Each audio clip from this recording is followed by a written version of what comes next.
Chapter 2. A New Reality. "Vin, wake up now," a man said fiercely. A bunch of people could be heard laughing profusely. "Meet me after class," the man said. He was around his late 40s. He was the teacher. On the other hand, there was Vin. Vin was an 18-year-old boy with black hair whose skin appeared to be a dark tan, who wore mostly clothes consisting of open button-up shirts. He was not really the type who cared about his education much, simply because he believed that he was already smart anyway. Vin usually sleeps in class, but as of now, it looked as if the teacher has had enough of it.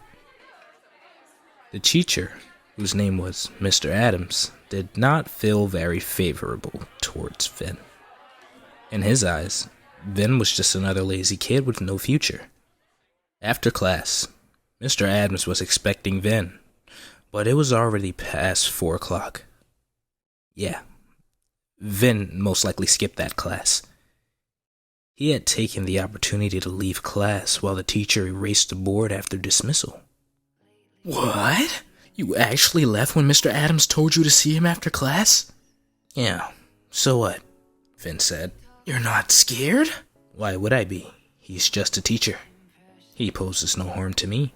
"Vin, what if he threatens to call your parents?" Vin chuckled and ignored him. The person speaking with Vin was another boy who was around the same age. His name was Matt.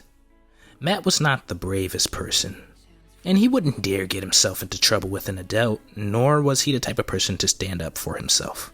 And because of that, he often got bullied. Vin's parents were the type of people who took a lot of vacations. They were very busy people, which is why Vin felt no fear that his parents would be called, because they would most likely not answer. And if they did, they would be too busy to do anything about it. After school, Vin and Matt proceeded to walk home together. They were best friends, so they did it very often. Sometimes they'd go to each other's house to play video games, and others they would just walk halfway and then go their separate ways. This time, on the way out of the school gate, 2 guys walked up to Matt. "Hey Matt, I'm hungry. Why don't you give me some of your money so that me and my friend can go grab lunch?" You don't have your own money?" Matt said. "Oh no, we do. But we want yours." I'm sorry, I don't have any," said Matt. "What? Let me check your pockets. I don't believe you," one of the men said. As the men proceeded to walk towards Matt, a shadow walked in front of them and said, "He said he doesn't have it. Are you deaf?" It was Vin. "Who the hell are you?" one of them said. "You're a joke. It's none of your business," Vin said. "Huh?" one of the men said. "Me? A joke? So, you've chosen to die today, huh?" the other questioned furiously. Not really. I mean, if it happens, it happens, but it definitely won't be your doing," Vin said confidently. "I'll make you wish you were dead," one of the men said. Matt took a step back as he noticed the man who just spoke raise his foot to kick at Vin, who was very close to him. The man thrusted his right foot towards Vin, who had his hands in his jacket pocket.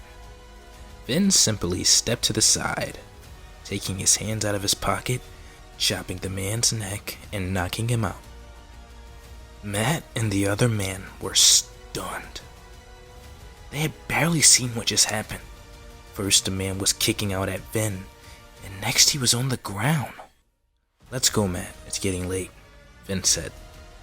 The man left standing didn't dare try anything. He simply stood to the side and let them walk past. A crowd started to gather, catching the attention of the school security. As the security ran to the scene, Matt and Vin were already gone. Matt suggested that Vin walked him home.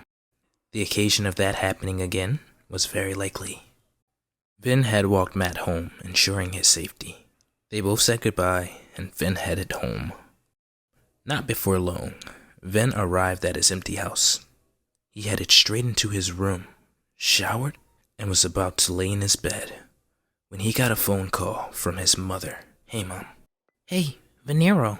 I was just calling to let you know that you should be careful. There's been a lot of strange things going on while we were up here. You should definitely tune into the news whenever you can.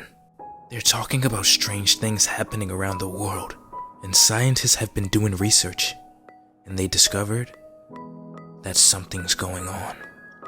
And it has to do with 100 years ago.